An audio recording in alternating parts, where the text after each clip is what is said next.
दरबार की कार्यवाही चल रही थी। सभी दरबारी एक ऐसे प्रश्न पर विचार कर रहे थे जो राजकाज चलाने की दृष्टि से बेहद अहम न था। सभी एक एक कर अपनी राय दे रहे थे। बादशाह दरबार में बैठे ये महसूस कर रहे थे कि सबकी राय अलग है। उन्हें आश्चर्य हुआ कि सभी एक जैसे क्यों नहीं सोचते। तब बादशाह अकबर ने बीरबल से पूछा, क्या तुम बता सकते हो कि लोगों की राय आपस में मिलती क्यों नहीं? सब अलग अलग क्यों सोचते हैं? हमेशा ऐसा नहीं होता बादशाह सलामत, बीरबल बोला। कुछ समस्याएं ऐसे होती है जिन पर सभी के विचार समान होते हैं। इसके बाद कुछ और काम निपटाकर दरबार की कार्यवाही समाप्त हो गई। सभी अपने अपने घर को लौट चले। उसी शाम जब बीरबल और बादशाह अकबर बाग में टहल रहे थे तो बादशाह ने फिर वही राग छोड़ दिया और बीरबल से बहस करने लगे। तब बीरबल बाग के ही एक कोने की ओर उंगली से संकेत करता हुआ बोला, वहाँ उस पेड़ के निकट एक कुआं है, वहाँ चलिए। मैं कोशिश करता हूँ कि आपको समझा सकूँ कि जब कोई समस्या जनता से जुड़ी हो तो सभी एक जैसे ही सोचते हैं।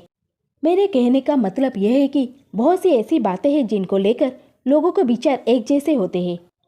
बादशाह अकबर ने कुछ देर कुएं की ओर घूरे, फिर बोले, लेकिन मैं कुछ समझा नहीं। तुम्हारे समझाने का ढंग कुछ अजीब सा है। बादशाह जबकि जानते थे कि बीरबल अपनी बात सिद्ध करने के लिए ऐसे ही प्रयोग करता रहता है। सब समझ जाएंगे हुजूर, बीरबल बोला। आप शाही फरमान जारी कराएं कि नगर के हर घर से एक लोटा दूध लाकर बाग में स्थित इस कुएं में डाल जाएं। दिन पूर्णमासी का होगा। हमारा नगर बहुत बड़ा है। यदि हर घर से एक लोटा दूध इस कुएं में पड़ेगा तो यह दूध से भर जाएगा। बीरबल की यह बात सुन बादशाह अकबर ठहाका लगाकर हंस पड़े। फिर भी उन्होंने बीरबल के कहे अनुसार फरमान जारी कर दिया।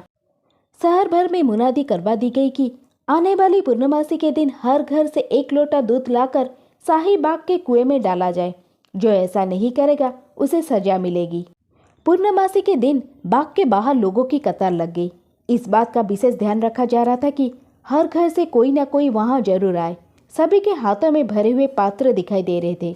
बादशाह अकबर और बीरबल दूर बैठे ये सब देख रहे थे और एक दूसरे को देख मुस्कुरा रहे थे।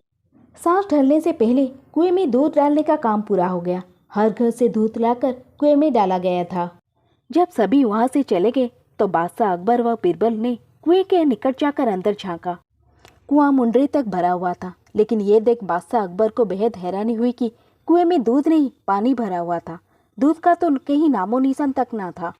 हैरानी भरी निगाहों से बादशाह अकबर ने बीरबल की ओर देखते हुए पूछा, ऐसा क्यों हुआ? शाही फरमान तो कुएं में दूध डालने का जारी हुआ था। यह पानी कहाँ से आया?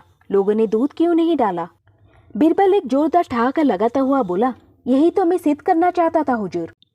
मैंने कहा था आपसे कि बहुत सी ऐसी बातें होती है जिस पर लोग एक जैसे सोचते हैं, और ये भी एक ऐसा ही मौका था। लोग कीमती दूध बर्बाद करने को तैयार न थे। वो जानते थे कि कुएं में दूध डालना व्यर्थ है, इसमें उन्हें कुछ मिलने वाला नहीं था।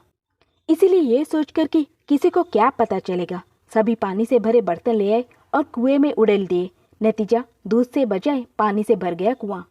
बीरबल की यह चतुराई देख बादशाह अकबर ने उसकी पीठ थपथपाई। बीरबल ने सिद्ध कर दिखाया था कि कभी कभी लोग एक जैसा भी सोचते हैं।